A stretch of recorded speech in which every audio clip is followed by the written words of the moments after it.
Saçlarımı ağartmışam məni, səndən Allaha şikayət eləmişəm. Nə zaman eşqə xəyanət eləmişəm, sənə öz canımı əmanət eləmişəm. Qara saçlarımı ağartmışam məni, səndən Allahıma şikayət eləmişəm. Eybi yox, özünə quyu qazan mənəm, düşüb bu çöllərdə azam mənəm. Hələ bu mahnını da yazan mənəm, özüm haqqında rəvayət eləmişəm.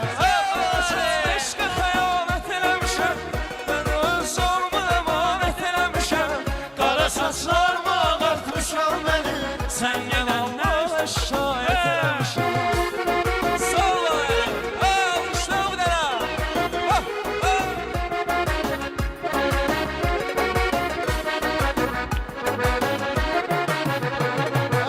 Bir sual da verməyib mənə yönəlib, demişəm getmə qayıt yenə yönəlib.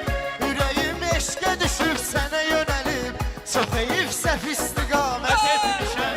Nə zaman getmə qayıt yenə yönəlib, bir sual da verməyib mənə yönəlib. Ürəyim eşqə düşüb sənə yönəlib, çox heyif səhv istiqamət etmişəm.